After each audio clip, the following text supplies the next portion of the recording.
A flight attendant tried to intimidate a black father with a charging cable, never realizing the man was the one who trained naval interrogators. What happened next left the entire crew speechless. He wrapped a charging cable around a father's neck, thinking a quiet aisle meant no consequences he didn't know. The man he targeted once trained naval interrogators. Subscribe if you believe real discipline destroys every act of cowardice. The tension started the moment the charging cable left Corvin Madrick's hand. It wasn't loud, it wasn't violent. It was the whiteness of his knuckles as he passed it over, gripped like a weapon. Not an amenity. Darian Cross took the cable slowly, nodding politely, his voice neutral. "Thank you," he said. Corvin didn't answer. He just stared for a half-second too long, his lips twitching in a smile that wasn't real. 8-year-old Laren Cross noticed. He tugged lightly at his father's sleeve. "Dad," he whispered, barely loud enough over the hum of the aircraft. "That man's weird." Darian leaned down, keeping his tone soft. "He's probably just tired. Let it go." But Laren didn't let it go. His eyes followed Corvin as the flight attendant walked away, his shoulders stiff and deliberate, as if every step was measured not for balance, but control. Something about the man had already changed the air around their row. It was no longer the easy calm of pre-takeoff. It had shifted, tilted into something tighter, quieter. Darian adjusted his tray table, coiling the cable without plugging it in yet. He turned back to the documents on his tablet, coded notes, carefully arranged briefing points for a classified training session he was due to lead before sunrise. His outward calm never broke. But his inner awareness, always alert, ticked up a notch. Corvin hadn't just been tired. There was something personal in that grip, something challenging. The plane lifted off, wheels rising with a thud that vibrated beneath the cabin. Darian felt the subtle shift in his seat and glanced at Laron, who pressed his fingers to the armrest with slight tension. Darian gave him a nod, the one that said, "You're fine. Everything is under control." But he knew the boy was sensitive, unusually perceptive for his age, able to pick up on subtle tensions others missed. Across the aisle, a businessman sipped a drink and scrolled through his phone. Behind them, someone whispered a joke. The plane was normal, functional, unthreatening, but the atmosphere directly around them, the one space meant for father and son, had become its own small storm cell. Corvin returned 10 minutes later, this time holding a tray, water, crackers, small gestures of hospitality, except when he arrived at Darian's row, his smile stiffened again. "Room temperature," he said flatly, placing the cup down in front of Laron. "Hope that's not a problem." Darian didn't flinch. "It's fine." Corvin hovered. Not long, just long enough. His eyes scanned the tray table, then Darian's hand on the cable, then the boy's face. Laron looked away immediately. "Need anything else?" Corvin asked, voice like a held breath. "No, thank you," Darian said, this time meeting his eyes, calm, steady, neutral, like he had taught countless trainees to do in rooms where calm was the difference between safety and ruin. Corvin nodded, but the nod didn't match the eyes. His lips pressed tight, and he turned too fast. Once the flight attendant disappeared again, Laron whispered, "He keeps staring at you, Dad. He doesn't like us." Darian paused, choosing his words carefully. "Some people carry storms inside them. If you stay calm, they pass right by." The boy frowned but accepted the answer. Still, he sat closer now, shoulder lightly touching his father's. Darian reopened his notes, but he wasn't reading. Not anymore. He replayed Corvin's expression, the tight jaw, the too polite tone, the unnecessary force on an object that didn't call for it, and, more importantly, the type of attention he'd shown. Not general hostility, but something targeted. He glanced toward the galley, catching the faint movement of Corvin speaking quietly to another attendant. Tall, younger, slightly nervous. They didn't look like they were talking about water service. The younger attendant, Marin, Darian remembered from the pre-flight badge, gestured toward the rows. Corvin's head turned slightly in Darian's direction, then immediately looked away. Foreshadowing disguised itself in silence, but Darian knew its scent. He wasn't reacting yet. No reason to. But his internal posture shifted from passenger to observer, and somewhere beneath the calm, an old protocol started to take shape in his mind. Around him, the plane remained normal, but that wasn't the point. He reached for his tea, lukewarm, not hot, and sipped it anyway. The bitterness lingered. Out of the corner of his eye, he saw Corvin again, walking slow, adjusting an overhead bin that didn't need adjusting. His face wore that same non-smile, but his eyes were focused, measuring Darian's seat, his posture, even the way Laurent held his book. It wasn't customer service anymore. It was something else. Laurent shifted uncomfortably and whispered again, "Dad, can I move seats?" Darian looked into his son's eyes and gave him a quiet nod. "You're safe. Just sit tight. I'm right here." Outside the cabin windows, the sun had dipped low, gold fading to deep navy. Inside, the overhead lights dimmed, casting long shadows over the passengers' arms and faces. Most had leaned back, relaxed, headphones in, or magazines open. But in row 14B and 14C, vigilance hummed in silence. The coiled charging cable on the tray now seemed like something else entirely, like a fuse waiting for a spark. And across the aisle, Corvin Madrick lingered in the galley just long enough to brush his hand across the cabinet edge, eyes flicking back toward Darian before vanishing once again into the dim corridor behind the curtain. Darian didn't move. He didn't say a word, but he felt it now, clearly. The temperature was still cool, the air still clean, but the altitude had done something to the room, and he knew, with the same certainty he used to teach men how to interrogate the dangerous and survive the impossible, that this wasn't random and that the man staring at him wasn't done. The first signal of danger is often the one people choose to ignore. Corvin Madrick's shadow blocked the overhead light as he stepped into the aisle beside row 14. He wasn't holding anything. No tray, no trash bag. Just that same peculiar half-smile he'd worn earlier, strained, offbeat, and more mask than manner. He reached up and adjusted the overhead bin above Darian Cross, fingers barely brushing the latch, but his eyes never left the man below. They locked onto Darian's face with the slow, simmering tension of someone measuring a challenge he hadn't quite decided how to confront. Darian looked up, acknowledging the movement but not the gaze. He kept his expression neutral, professional, focused. Just as he always taught his candidates next to him, Laurent shifted uncomfortably in his seat, his small fingers brushing Darian's wrist. "Dad," he whispered, barely audible. "He's staring again." Darian turned slightly, resting a calming hand on his son's shoulder. "Breathe slow. Count to 5 with me," he murmured, his voice low, almost meditative. Laron nodded and closed his eyes. Above them, Corvin lingered. The bin didn't need adjusting. His hand stayed on it too long. Then, without saying a word, he walked off, his shoes stiff against the aisle's thin carpet. The moment passed, but the residue stayed.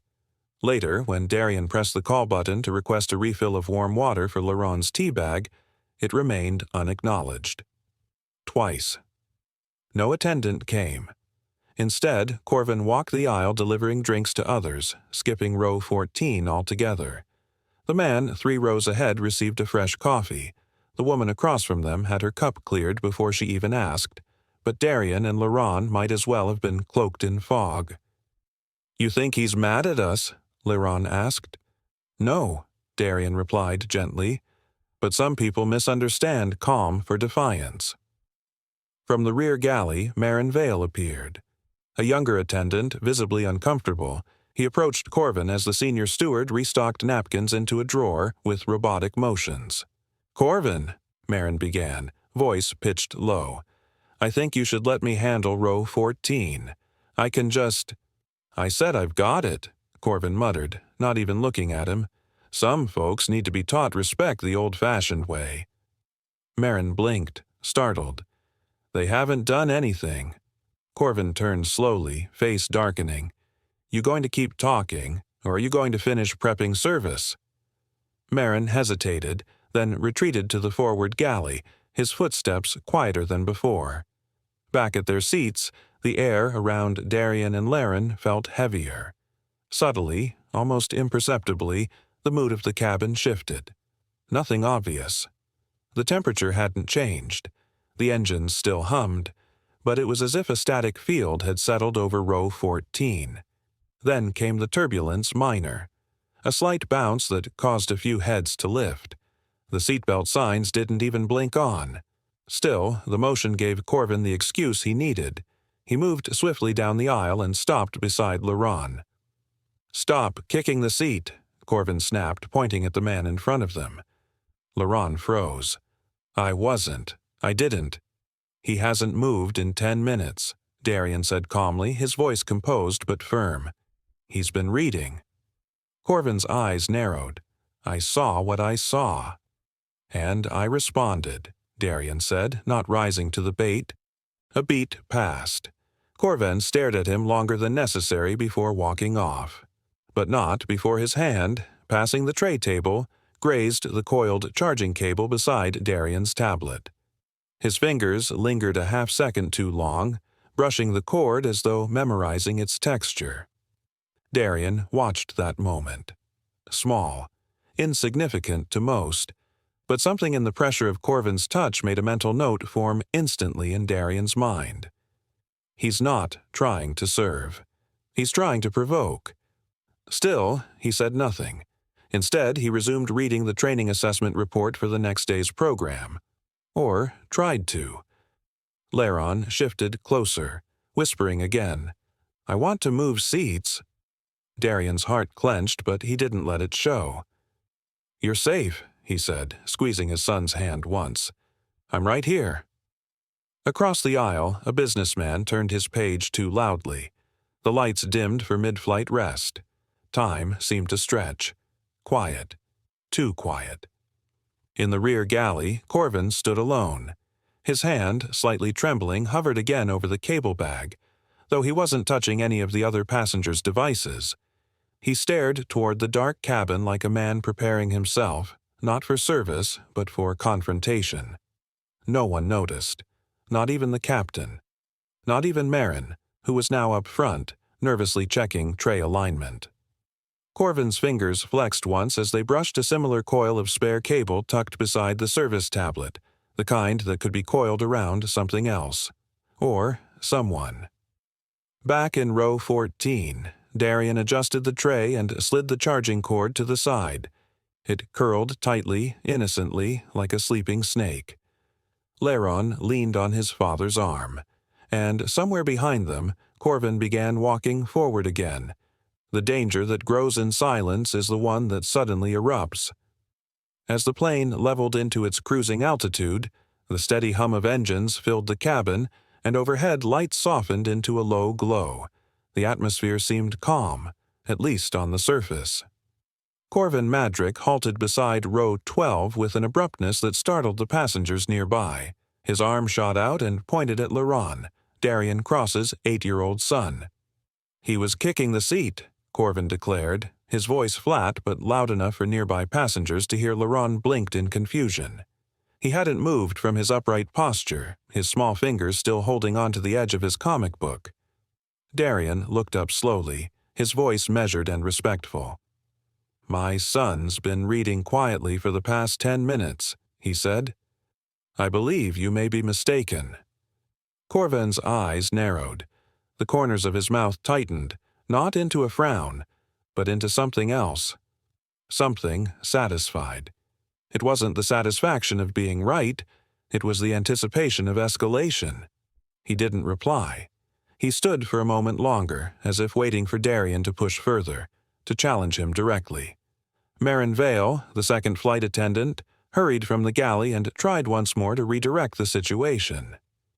"Corvin," he said quietly, placing a hand on the man's shoulder. Let it go. I've been watching. There's been no disturbance. Corvin shrugged him off. The tray Marin was holding wobbled and nearly slipped from his grip. Corvin didn't seem to care. A couple seated across the aisle exchanged a glance. The tension had finally started to ripple outward. The once unnoticed hostility was beginning to make itself visible. Corvin then did something peculiar. Something small but jarring. He reached down and plucked the coiled charging cable from Darian's tray table without asking. The action was too smooth, too rehearsed, like someone picking up a tool they'd already decided to use. He began slowly wrapping it around his palm, pulling it taut with each rotation. Darian didn't raise his voice. "Would you mind putting that back?" he asked, tone firm but even. "That's mine." Corvin looked at the cable wrapped around his hand, then at Darian. "Some people," he muttered, just loud enough for the boy to hear, "need to be taught manners."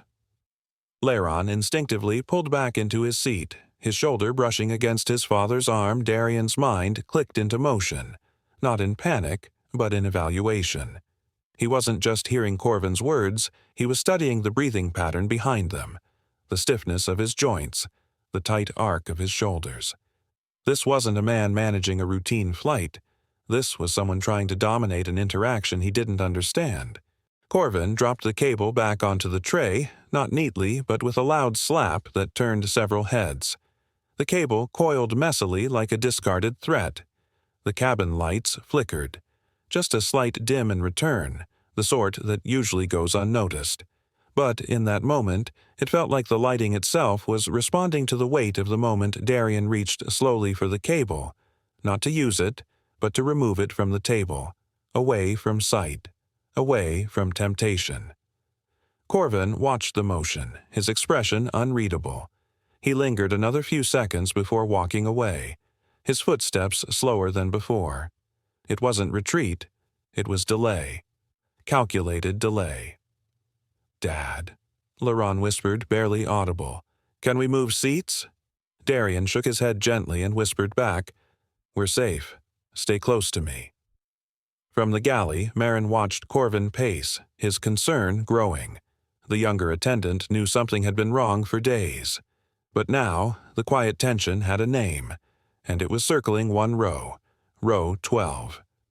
Corvin passed again with no excuse, brushing the edge of Darian's armrest with his hip. It wasn't a full collision, but it wasn't an accident either. In the seat behind them, a businessman slowly lowered his in-flight magazine, now fully aware that something was not right.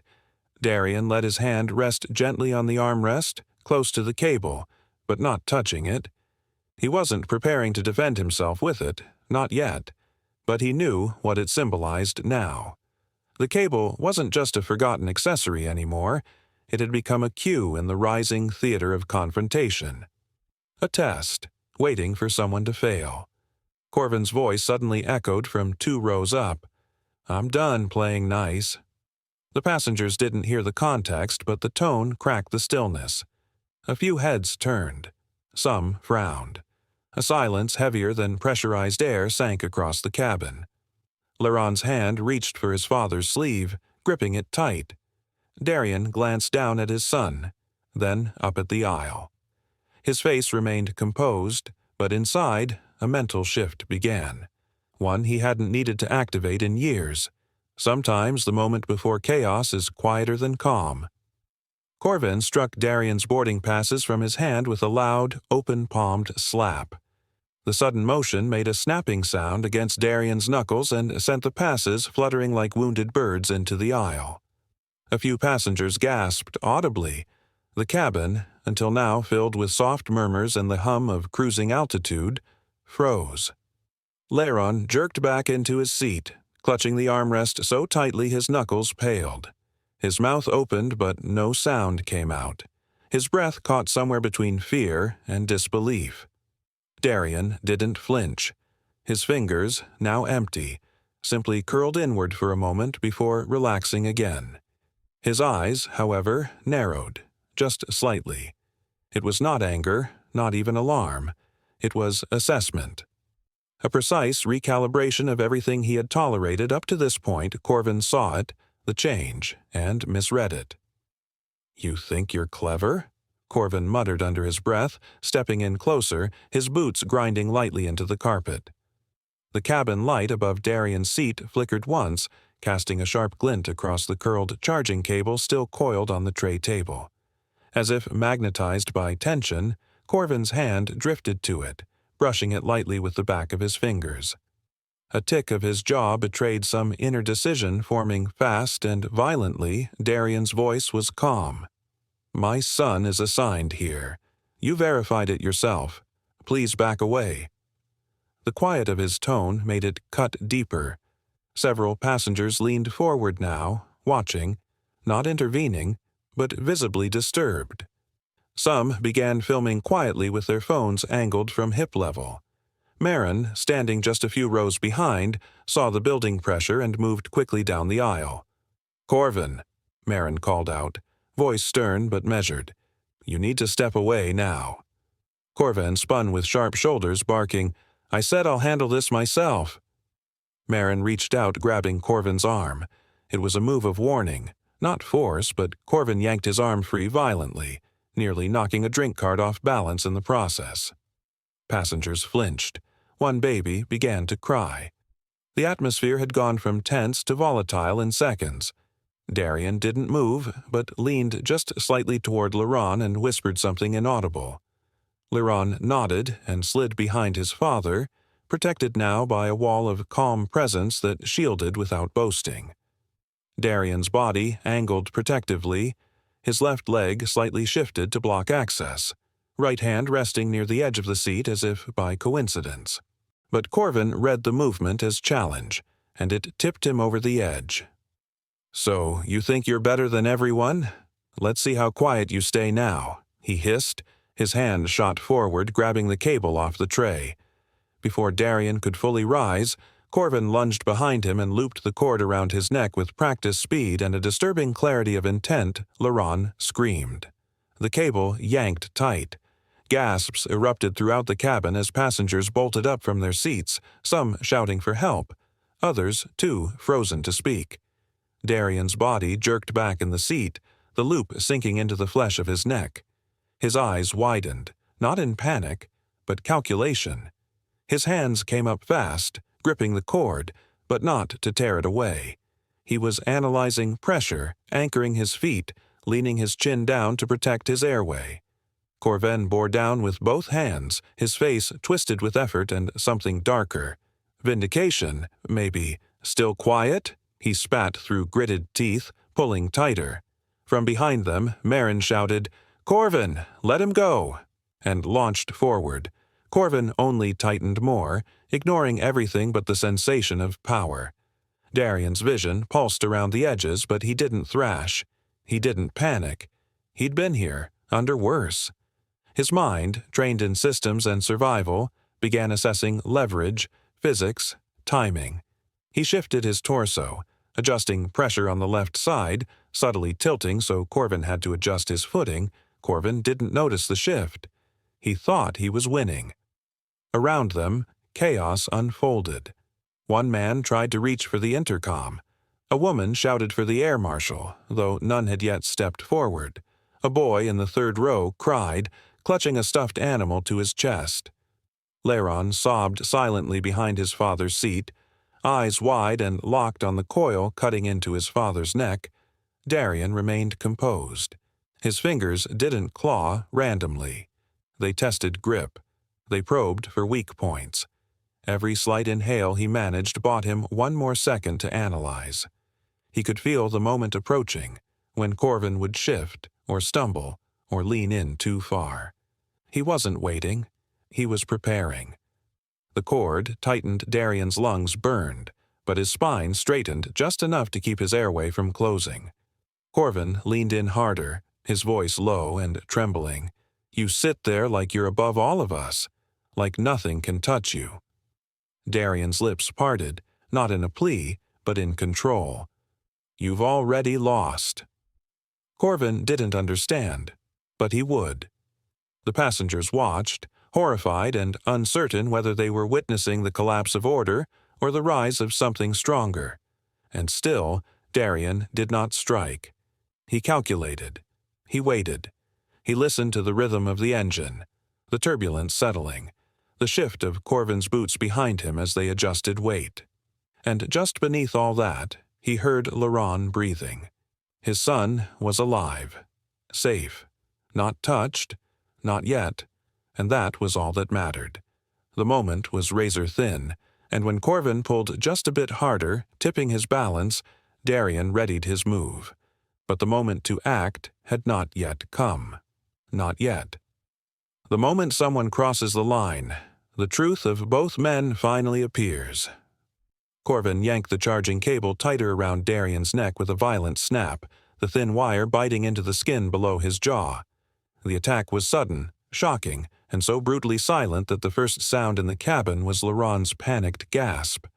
The cable pulled taut, digging into Darian's throat as Corvin leaned his full weight backward, his breath ragged, his eyes wide with a terrifying mix of fear and fury.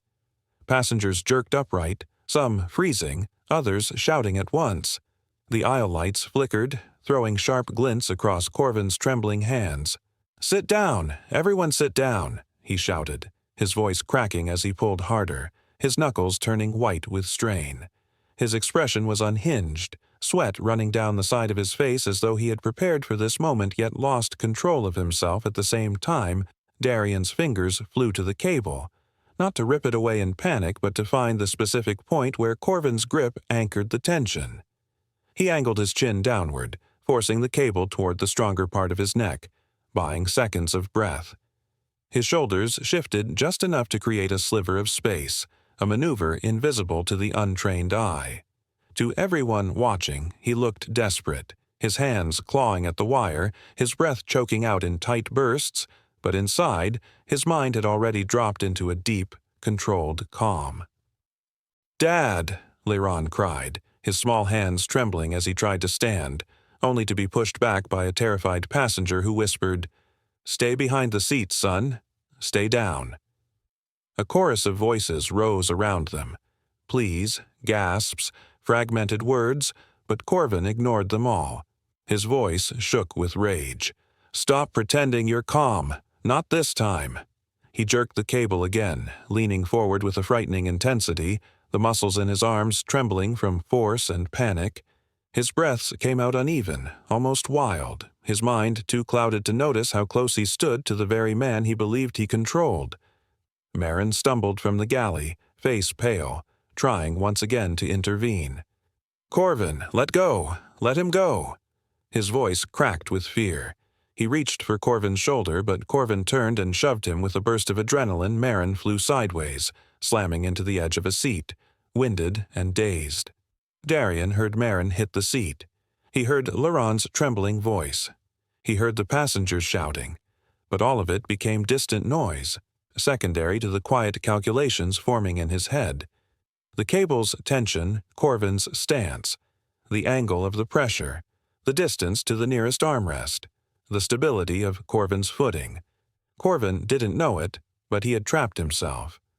In his desperation to dominate, he'd pulled himself too close, within arm's reach of a man who had taught dozens of naval recruits how to survive far worse than a cable around the throat. Darian let his hands shake, creating the illusion of helplessness. But behind the trembling fingers, he was mapping Corvin's exact grip. Thumb inward, index knuckle braced, right arm slightly extended. Corvin's mistake was clear. His stance was too narrow, his breathing too uneven, his weight too far forward. A slight tremor rattled the aircraft as it hit a pocket of turbulence. The overhead bins creaked. Coffee cups rattled. A few passengers screamed instinctively. Corvin lost his footing for half a heartbeat, one shoe sliding half an inch on the aisle carpet. And Darian's mind moved. He shifted his weight, changing the torque on the cable. The pressure redirected across Corvin's wrist, loosening the choke point. The instant the tension weakened, Darian tucked his chin deeper and inhaled through the brief gap he created. A single gasp of air, sharp and precious, Corvin didn't notice. He was too consumed by his own fear and fury, too overwhelmed by the chaos he had unleashed. He pulled harder, thinking the struggle was turning in his favor, but Darian's heartbeat was slowing, not racing. His focus sharpening, not fading. His breathing, though tight, was controlled. He pressed his shoulder downward again, expanding the micro-gap for another faint sip of air. His vision steadied. His thoughts aligned. Laron's trembling voice broke through the noise. "Dad, please hold on." Darian's eyes opened fully at the sound. His mind slid into the quiet combat focus he hadn't used in years.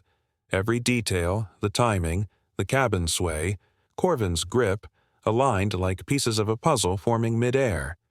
The passengers around them saw only panic. Darian intended that.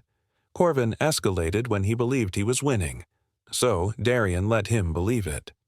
The aircraft trembled again, another light tremor, barely a shake. Yet the effect was enough to shift Corvin's balance a second time. His knee buckled, his weight tilted. That was the moment Darian had been waiting for. He shifted his torso, altering the torque again, loosening the cable by another fraction of an inch. It wasn't freedom yet, but it was preparation. A step in a sequence. A move in a plan. The cabin lights vibrated faintly as if the environment itself sensed the turning point approaching. Corvin leaned forward again, ready to pull even harder. And Darian's mind went still, calm in a way that made the chaos around him feel distant and almost silent. A calm mind becomes a weapon when chaos believes it has already won. Darian's shoulders snapped forward in a single, deliberate motion, his torso twisting hard to the left. The sudden shift didn't free him from the cable around his neck, but it changed the fight. The pressure on his airway lessened just enough to allow a stuttering breath. Gasps echoed from the passengers seated nearby, their eyes wide as they saw the cable slip down from his windpipe. But Corvin didn't notice rage had consumed him. He yanked the cable tighter again, sweat flying from his temple, his voice a hoarse growl. "You don't stare me down," he muttered, as though punishing a personal insult only he could see. Darian didn't respond. He couldn't waste air. Instead, he used the momentum of Corvin's pull to his advantage. Stepping forward into the assault, Corvin, caught off guard by the move, staggered slightly. Now, off balance, his footing was unstable. Darian's body leaned into him with measured force, pulling the man inward. It wasn't a struggle. It was a redirection. The way a stream bends around stone. Laron watched from the seat, his small hands clutching the armrest, trembling. His father's face was flushed, but calm. His eyes sharp, not desperate. Not yet. Marin rushed in again, reaching for Corvin's arm, shouting, "Corvin! Stop this! What are you doing?" But Corvin's elbow swung wildly, catching Marin in the chest and sending him stumbling back into the aisle. The chaos drew more passengers into alarm. Murmurs grew louder. Someone fumbled with a phone, starting to record. But the first officer cracked the cockpit door only for a second. Scanning the aisle, Corvin shouted over his shoulder, voice cracking, "It's under control," and the door closed again.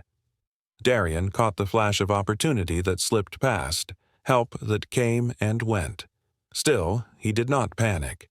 Instead, he did what no attacker ever expects. He slowed down. Inside his mind, a different rhythm began, a rhythm he had taught countless times. This was a moment for breath discipline, for composure under constriction, for calculating oxygen use, not wasting it. Corvin, tightening the cord, was unwittingly activating Darian's training. He scanned Corvin's movements. Right foot forward, left arm braced against the seat back. Breathing shallow. Grip unstable from over-tightening. Darian noted it all. And then he shifted his legs slowly, subtly, calculating how to drop his center of gravity without exposing Laron. The boy had moved to the corner of the seat, tears in his eyes, whispering, "Dad, please." That broke something open in Darian. Not panic, precision. He shifted again, dropped his weight, dragging Corvin forward just an inch, but that inch changed everything. Corvin stumbled, grunting, trying to recover control. but now the cable loosened slightly around Darian's neck. Air returned like a gasp of hope, a flash of strength. His left forearm braced against the edge of the seat, creating a makeshift fulcrum, and the leverage gave him angle. Corvin's face twisted. "Still think you're calm now, huh?" he hissed, pulling again. But his voice was cracking. The words sounded less like control and more like desperation. Darian allowed a single, sharp inhale, planting the breath deep. And then he stilled again, his fingers shifting toward the cable. Under, not around. His mind whispered through the checklist. Wrist lock, joint flexion, pulse alignment. 3 seconds. He had taught naval candidates the move in sterile rooms on padded mats, with dull ropes and rubber cords. But now he would show it with real danger and a real threat. And Corvin had no idea. Laron whimpered again. Darian tilted his head toward the sound, not to comfort, but to signal. The signal they had practiced, not for this, but for emergencies. A squeeze of the hand, a breath, a cue. Now. Darian's hands hooked beneath the cable in a deceptively clumsy motion. From the outside, it looked like a struggling grasp for breath, but inside, everything was precise. His joints aligned, pressure tested, leverage calculated. This wasn't improvisation, it was the start of the maneuver they called the silent break.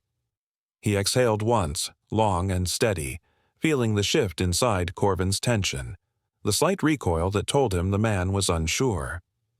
Strength in a crisis comes not from force, but from knowing exactly when to act.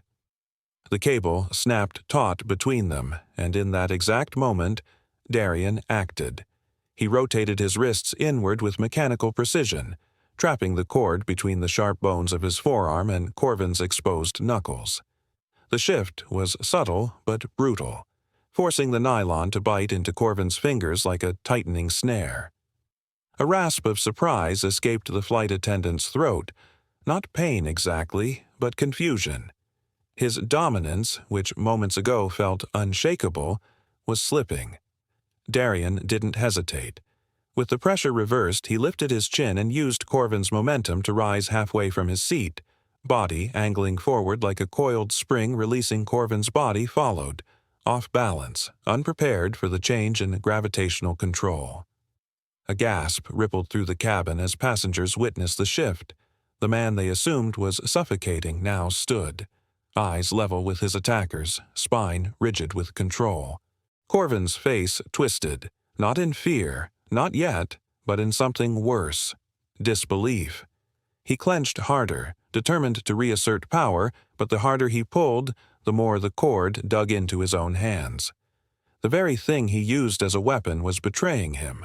Still, he refused to let go.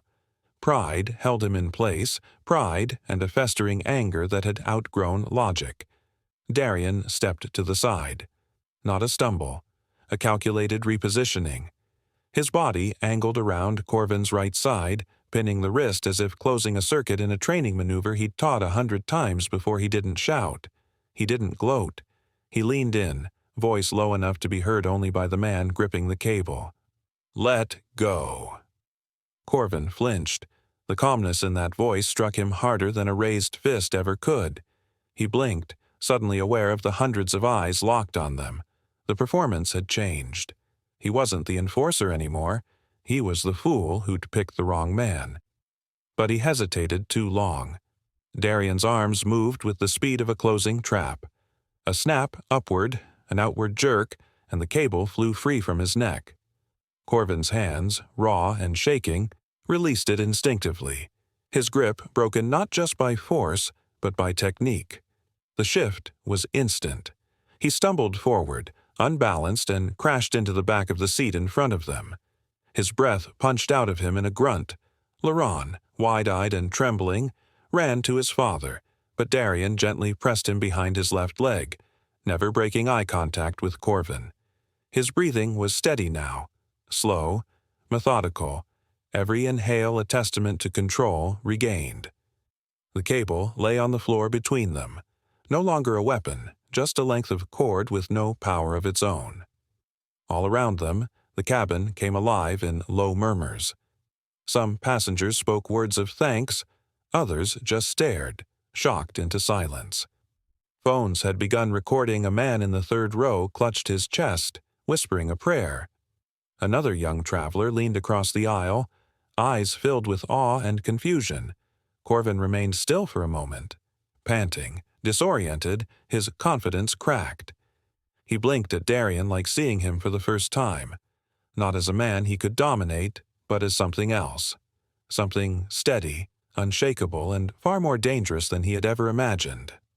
The line had been crossed, the roles had reversed, and the cable, once so tightly clutched in hands fueled by rage, now rested limp and forgotten on the floor, a discarded threat with no more grip than its broken wielder. The moment power shifts is the moment truth shows its real face. He pulled the cable tighter, barking threats like he held all the power, unaware the father recognized every tactic and every weakness in his stance. If you believe arrogance collapses the moment true training steps in, hit subscribe now. Because justice studies its opponent before it strikes, Corvin lunged. There was no warning, no hesitation, just pure, explosive movement as his body hurled forward, arms wide like a man determined to strike before thought could catch up. His face twisted with fury, and his eyes held the panic of someone who had already lost control but refused to admit it. The passengers nearby gasped, their heads snapping toward the sudden burst of action, but Darien was already moving. With a sidestep that came not from panic but from training, Darien angled his weight smoothly to the left.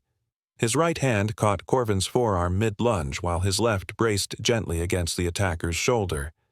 It wasn't brute force, it was guidance, a quiet redirection of energy that turned Corvin's charge into a stumble down the narrow aisle. The momentum did the work. Darien's movements were fluid, precise, even graceful in their simplicity. Corvin tripped slightly, caught off balance, but spun and came back swinging.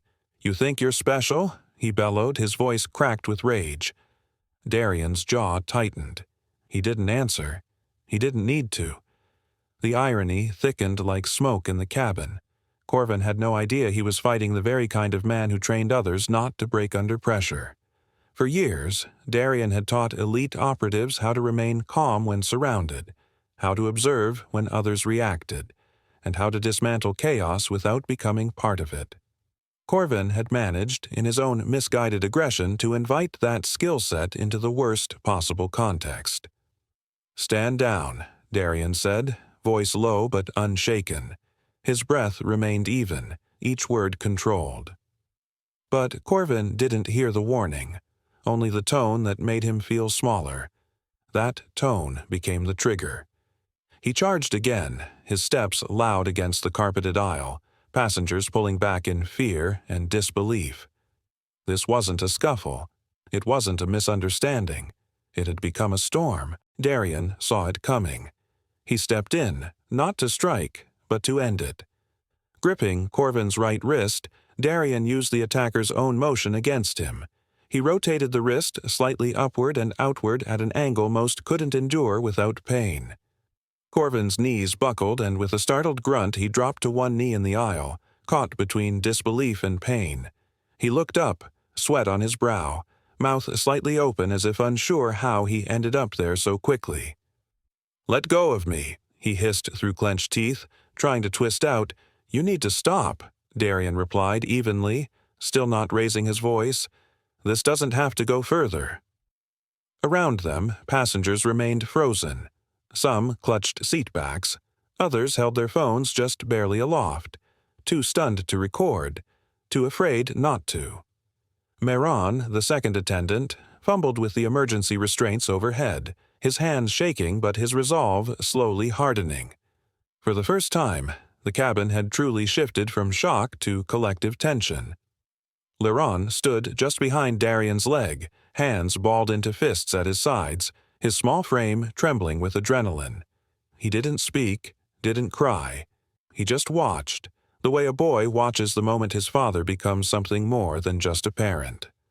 Then, without warning, Corvin's left hand snaked out in one swift motion. He grabbed the fallen charging cable from the aisle floor. It had slipped from earlier, a detail no one noticed until now, and with a wild, animal-like motion, Corvin whipped it upward, aiming not for Darian's throat this time, but like a flailing rope intended to strike wherever it could. Darian's eyes caught the movement before the cable even reached its apex. 3 seconds. That's all he had, and more than enough. He released the wrist lock without letting Corvin regain balance, pivoted his hips to shield Laurent, and raised one hand with the speed of someone who had rehearsed this very motion 1,000 times in shadows and silent rooms. The cable never reached Laurent. It never even came close. Darian's arm intercepted it mid-air, absorbing the velocity and twisting it sideways. The sudden stop startled Corvin more than any blow might have. His arm yanked backward with the recoil, the cable slipping from his fingers. He stumbled forward, chest heaving, and this time his body collapsed from sheer exhaustion, his limbs folded beneath him like a man finally emptied of will. Darian stepped forward, not to attack, not to punish, but to end it. He knelt beside the man who had tried to choke him to silence. One hand rested calmly on Corvin's shoulder, the other remained free, hovering just above the air like a coiled current. Ready for anything, Marin rushed up behind them, restraints now in hand, his breath jagged. "I've got them," he stammered. Darian didn't look away from Corvin. "Secure the wrists first," he instructed, voice calm. "Low and forward. Keep him breathing." Marin obeyed instantly, kneeling on the opposite side, looping the restraints as instructed. Corvin didn't resist this time. He just lay there, gasping. Sweat trickled down his temple. His lips moved with half-formed words. They set me up," he mumbled. Darian's brow furrowed, but he said nothing. Not yet. "They promised me," Corvin continued, eyes fluttering half shut. "Said he was dangerous. Said I had to stop him before he reached." His voice trailed off. The rest vanished into breath. Darian's thoughts sharpened like a blade under heat. Corvin wasn't just unstable. He had been told something. Coached? Pushed? Convinced? He looked up to see passengers watching. With a mixture of awe and unease, Laurent reached for his hand.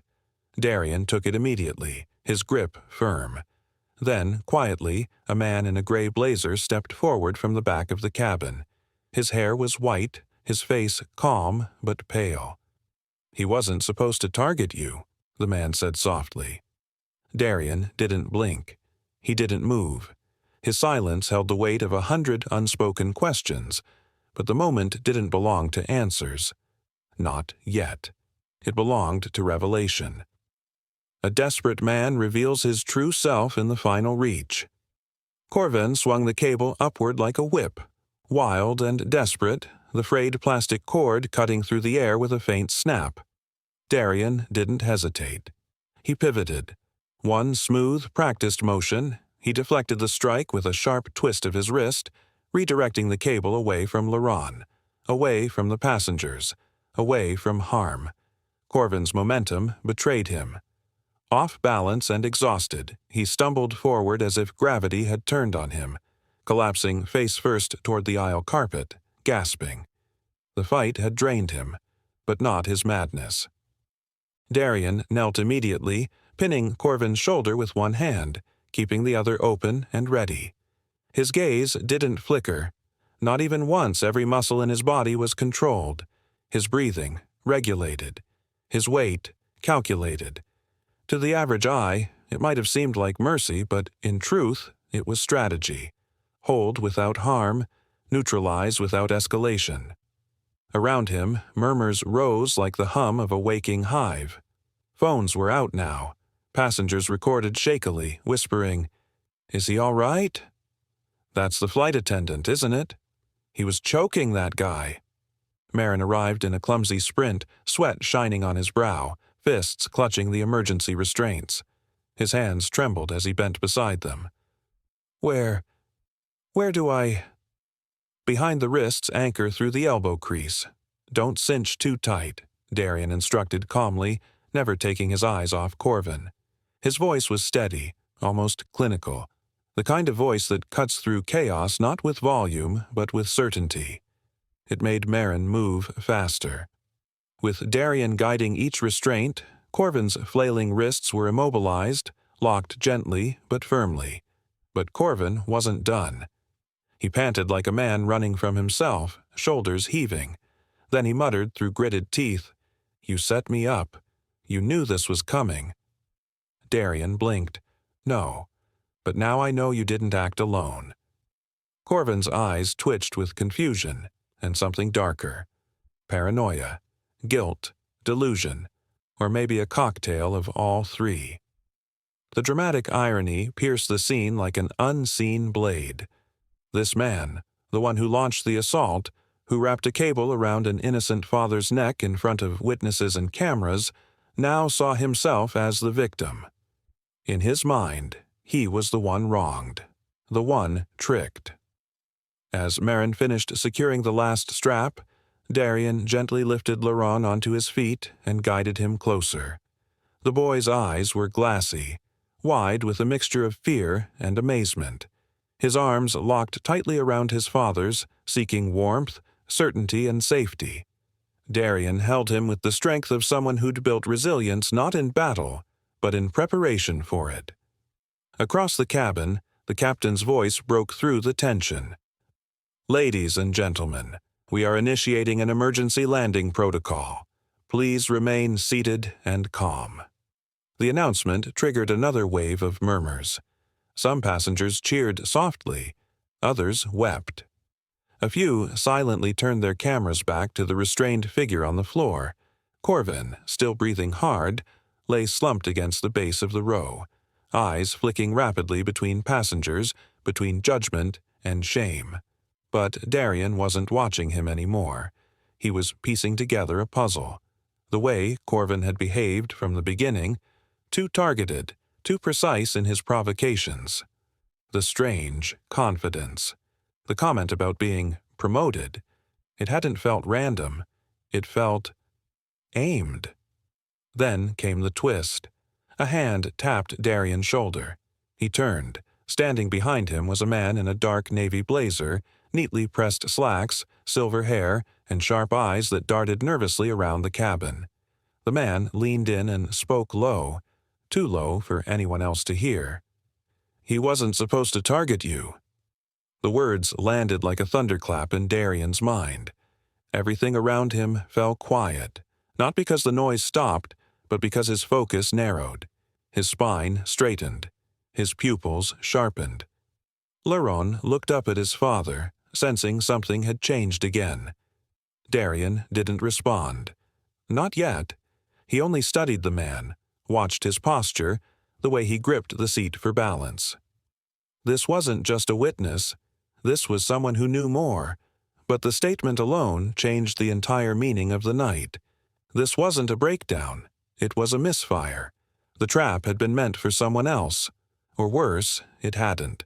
And if Darian had been the wrong target, then someone else was waiting for the right one. Or if he had been the right one, then someone had gone to extreme lengths to make it look like chaos. Either way, a new game had begun. The captain's voice returned, announcing final approach.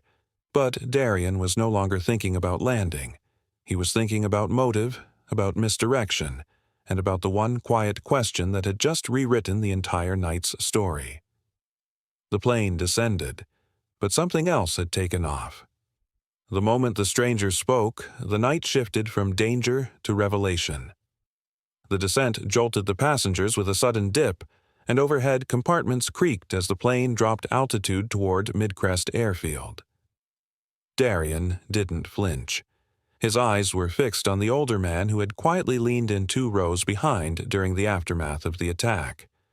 The man's face was composed, yet his gaze held a weight that told Darian he hadn't approached out of curiosity, but necessity. "He wasn't supposed to target you," the man said, voice low, almost drowned out by the hum of the cabin. Darian didn't blink. "Then who was?" "I don't know," the man whispered, glancing over his shoulder before continuing. "But I heard him. Corvin, in the galley. He was arguing with someone on a headset, not over any passenger complaint. He kept mentioning a profile sheet. One seat was circled. Yours. Darian's pulse slowed instead of racing, his mind entering an analytic zone honed by years of dissecting tactical intent. Describe the sheet. The man nodded. Looked like a standard manifest at first, but your row, 23A, was highlighted. It wasn't random. He was looking for you. Around them, the captain's voice broke through the intercom, confirming an emergency descent. Passengers were too shaken by the earlier assault to question why. Laron clutched Darian's hand tightly, his small fingers trembling. Darian squeezed back, his voice low but steady. "We're safe, son." Marin, the other attendant, approached from the front of the cabin, his eyes heavy with guilt and something close to dread. "I heard what he said," he murmured, gesturing discreetly toward the older man. "Corvin's been off for days. Kept getting calls. Stepping out between shifts I thought maybe family stuff. But now—" His voice trailed. Darian turned his gaze toward the restrained figure slumped at the front of the aisle, Corvin Madrick, still breathing hard, still twitching with unreleased tension. The nylon restraints looped tightly around his wrists, but Darian could see the man wasn't just angry. He was broken in a way that no airline policy violation could explain. "He said things?" Darian asked Marin flatly. The attendant hesitated. He said someone was going to make it worth his while. Kept saying this was his last trip before a promotion. Said he had one shot to do it right. I thought it was nonsense." Darian leaned back slightly, drawing a slow breath. The pieces began to align, his row targeted. Corvin's erratic behavior, outside communication. Then a voice from the front, soft, hoarse. "They promised me everything," Corvin mumbled, eyes dazed. "Said if I made him snap, they'd take me to the next level." The cabin fell into a hush. Even the passengers too far to hear clearly sensed the weight behind the words. Darian's eyes narrowed. His calm was intact, but behind it, a storm of calculations surged. "They wanted a reaction," Darian muttered under his breath, more to himself than anyone else. "Not a brawl, a scandal, something they could use." Laron looked up at him. "Dad, are we in danger again?" Darian shook his head, even though his mind said otherwise. "No, son, we're just landing. That's all." The landing gear extended with a metallic rumble, and the flaps shifted along the wings. The runway approached like a quiet question. In the rear of the cabin, several passengers whispered among themselves. A man recorded the aisle. A woman held her child tightly. Everyone could feel it now. The event had changed form. It was no longer about violence. It had become something darker. As the wheels touched down with a hard jolt, Darian kept his eyes forward. His mind had moved 3 steps beyond the current moment. This wasn't about Seat 23A. It wasn't about Corvin. It was about his destination, Northport City. Only a small group of people knew Darian was en route to brief a new class of naval interrogator candidates, an assignment cleared at the highest level. Disrupting that session wouldn't require explosives or detainment. All it would take was one viral video of the trainer assaulting a crew member mid-flight, enough to delay, enough to disqualify. But Darian hadn't taken the bait. He'd survived. And worse, for whoever had planned it, he'd done so with restraint, clarity, and witnesses. The aircraft slowed on the tarmac, blue and red lights flashing against the cabin walls from the waiting emergency vehicles outside. But Darian barely noticed. His focus tunneled to the shape of the attack, how it began, what it ignored, and what it tried to trigger. He thought of the sheet again. One name circled. His.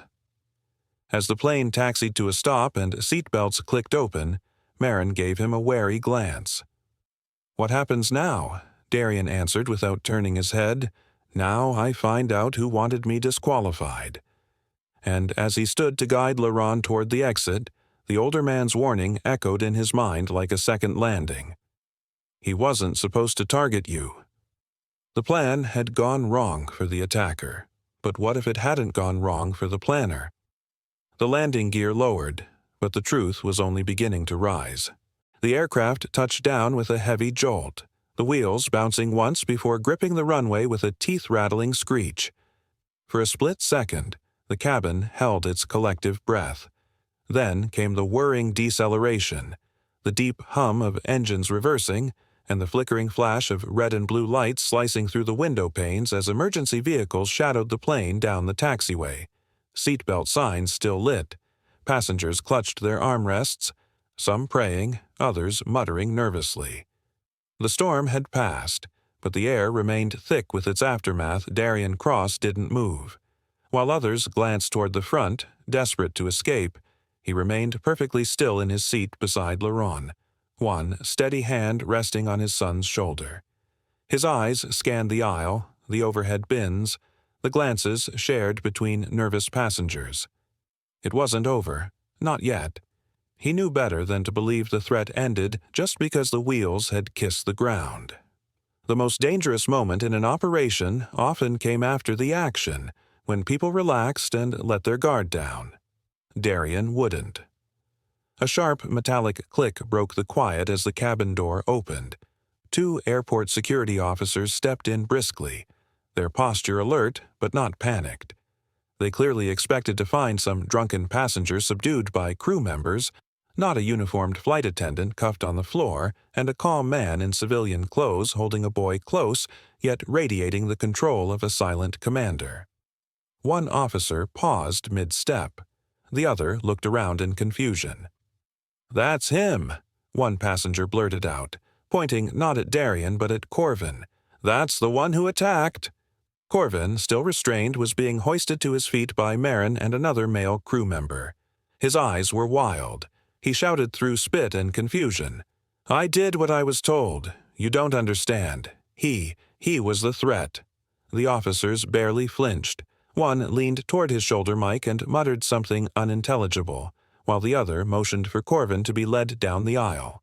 First, Darian stepped aside, guiding Laurent with him, careful to keep the boy shielded from Corvin's flailing limbs.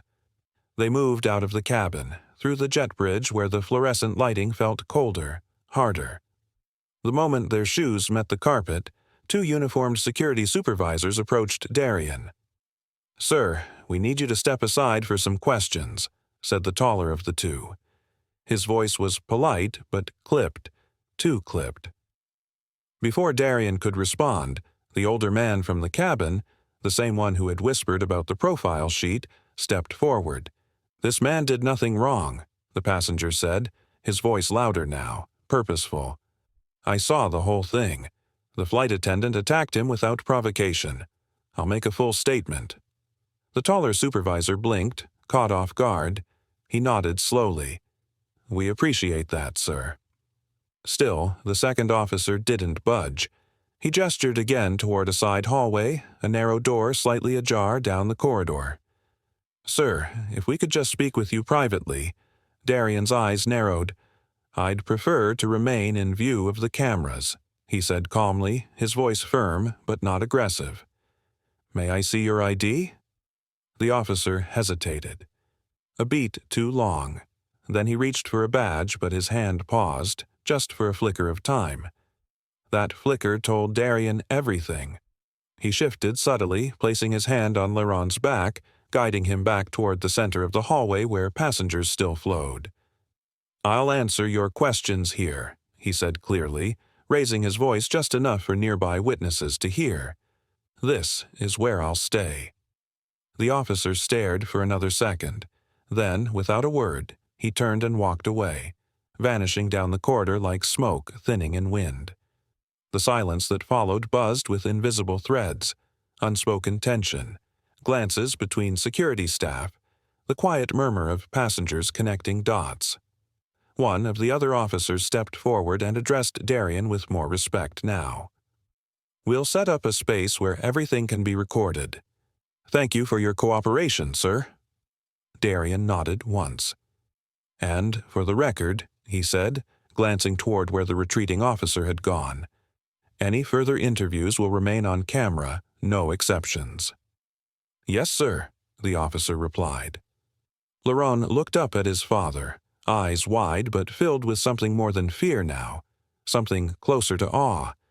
Darian met his gaze and gave a small nod, reassuring and controlled. No words were needed. The boy understood. This wasn't just about defense anymore, it was about being unshakable when others tried to twist the frame. The pair followed the officers into a more public section of the terminal, where surveillance covered every angle and witnesses continued trickling in from the plane. Behind them, Corvin was loaded into a transport vehicle, still shouting delusions into the flashing night. But Darian's mind was not on Corvin anymore.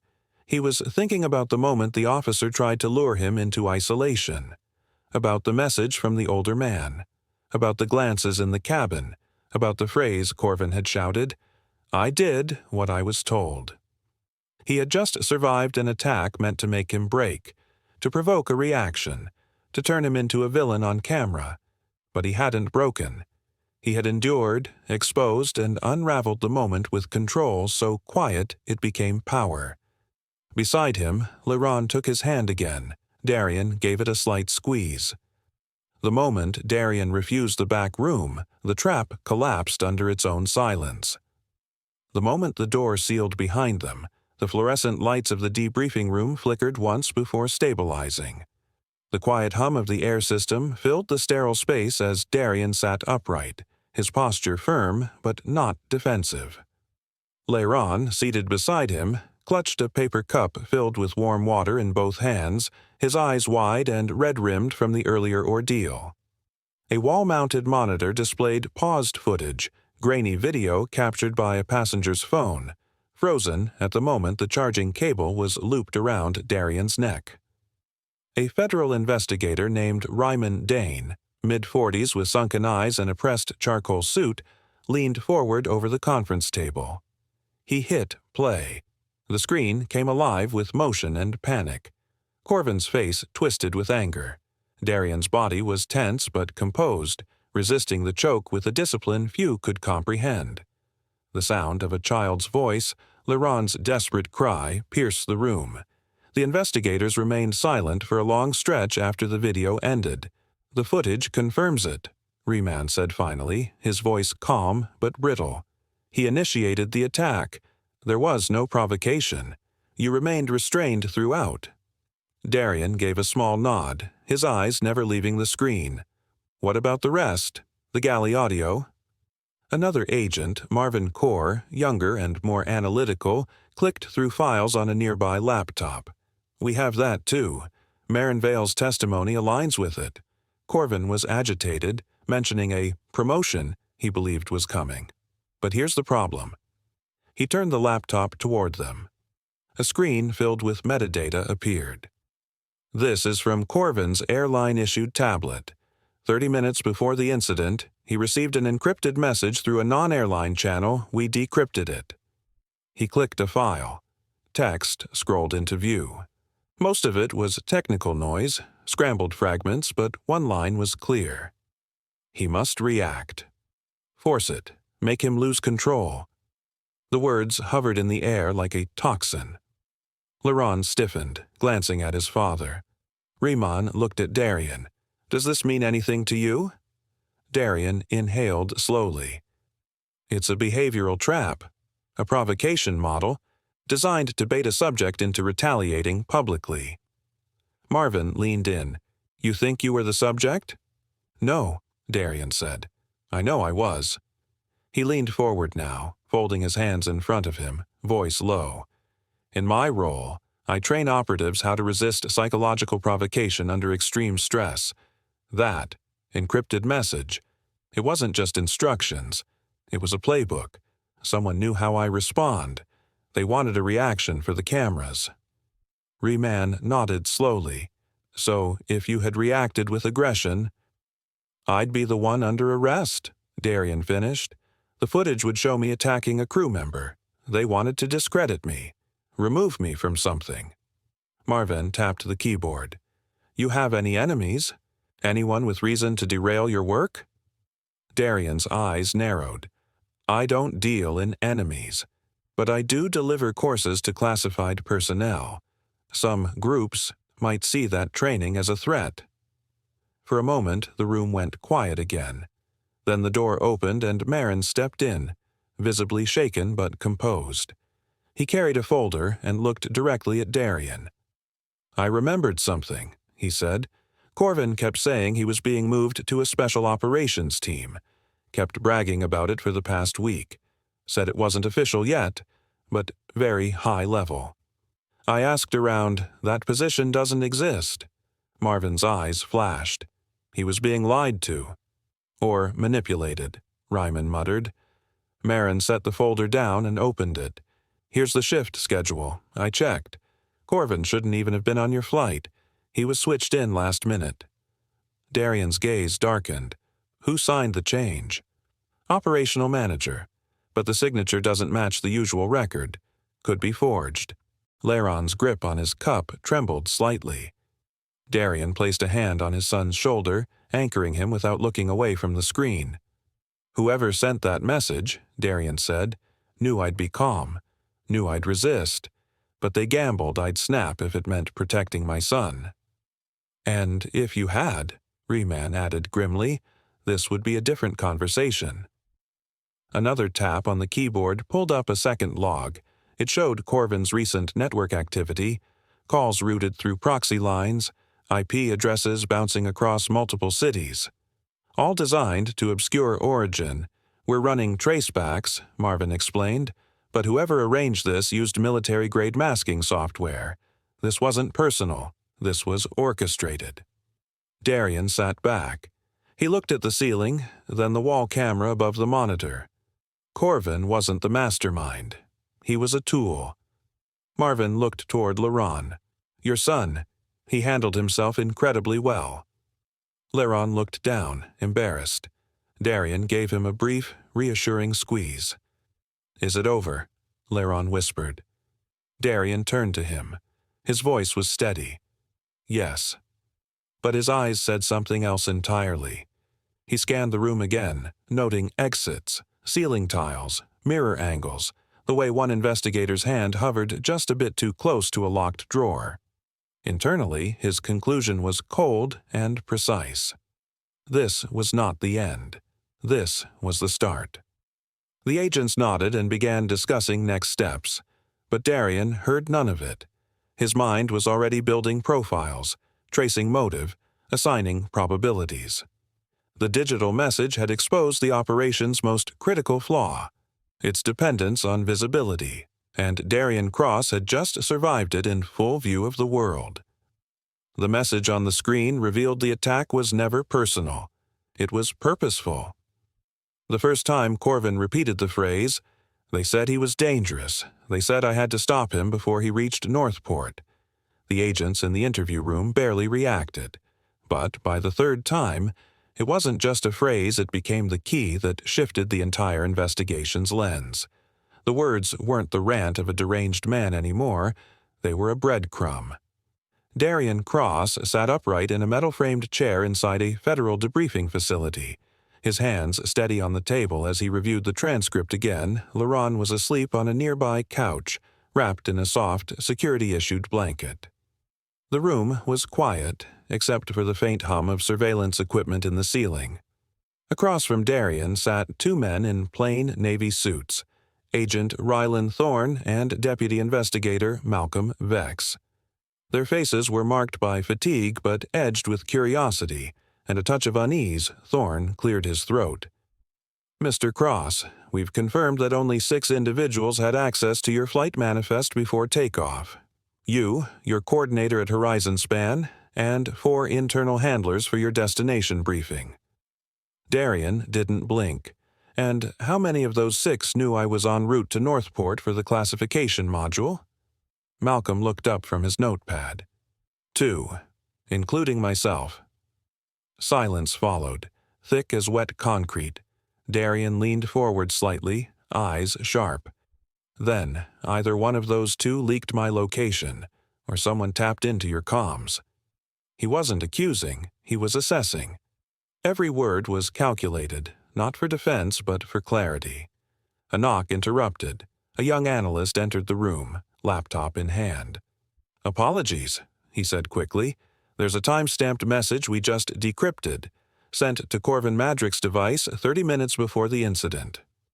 He placed the laptop on the table and turned it toward Darian. The message was short. No names, no sender ID, but one line burned like a brand. He must react. Force it. Make him lose control. For a few seconds, the room didn't breathe. Darian stared at the sentence, the faint green glow of the screen lighting the tired creases beneath his eyes. "Whoever sent this," he said, voice low, "knew how I'd be perceived if I responded emotionally. They weren't counting on my restraint. They were counting on a show." Agent Thorne exhaled slowly. "They wanted the narrative of an unstable man, a father losing control mid-air. If you'd fought back with aggression—" "They win," Darian finished for him. "My credentials questioned, my integrity shattered, and my training session in Northport canceled without consequence." At the mention of Northport, Malcolm sat up straighter. "Only a few of us knew that location. Darian, are you certain you want to proceed with the session?" "Now, more than ever," Darian said without hesitation. "But we need to adjust its scope." Malcolm frowned. "Adjust?" Darian leaned back, but the fire in his voice rose like controlled flame. "The session can't just be about surviving pressure. It has to cover manipulation, the kind that's carried out through civilians, social optics, psychological traps. Someone used a uniform and a charging cable to turn a plane into a stage that tells me they're testing new methods, ones that don't just injure bodies, but bend perception." The two agents exchanged a glance. The truth was becoming harder to ignore. The attack had been a probe, not an assassination. A reputation hit disguised as a mid-air altercation. Subtle, calculated, and almost effective. The door opened again. Marin Vale stepped in, tie loosened, still pale but resolute. "I reviewed the internal logs," he said, his voice a bit steadier than the last time Darian saw him. "Corvin told a few of us he was getting moved up, transferred to some elite assignment, but there was no paperwork, no HR request. Someone tricked him into thinking he was on a test flight of sorts." Darian nodded. "He was a pawn, not a planner. He was disposable the moment the cable hit my neck." Marin looked away, guilt in his posture. "We should have caught it sooner." "You did what you could," Darian said, voice calm, "but now you understand the risk of silence." The room returned to stillness, but the mood had changed. The attack was no longer being viewed as an isolated event. It was a coordinated attempt to derail a classified training initiative by targeting its teacher in public view. Outside the debriefing room, a press storm was building. Footage of the flight had already gone viral. Darian protecting his son, surviving the assault, using restraint over retaliation. Social media swelled with support. Parents, veterans, and civilians alike flooded the airline's feed with messages, not of outrage alone, but of admiration. Laurent's name trended briefly, praised for his bravery, his composure during the chaos. The narrative had flipped, and the attack had backfired. But inside, Darian remained cautious. He knew public sympathy was fleeting. The real threat, the minds behind the curtain, still loomed unseen. At sunrise, Darian was invited to a secure conference in the lower levels of the facility. The room was brighter, filled with monitors, wire boards, satellite links. Federal officials briefed him on intelligence intercepts, suspects, even rumors of a splinter faction that feared the kind of psychological resilience Darian's program sought to cultivate. But no solid name emerged. Just shadows. A colonel approached him after the session. "You still want to conduct that training in Northport?" Darian looked him straight in the eye. "Yes." The colonel nodded. "Why?" Darian's response was immediate. "Because if they tried to stop me once, it means they fear what I'm about to teach." He tried to restrain a father with a cable. and froze when the man calmly reversed the hold with the precision of someone who trained warriors. If you believe skill always outmatches abuse, subscribe now, because justice doesn't shout, it executes flawlessly. Disclaimer: the story you just watched is fictional. It highlights racism, intimidation, and the moment abuse of authority collapses under truth and expertise. Its purpose is to raise awareness, inspire empathy, and encourage conversations about equality, accountability, and treating every passenger with dignity and respect.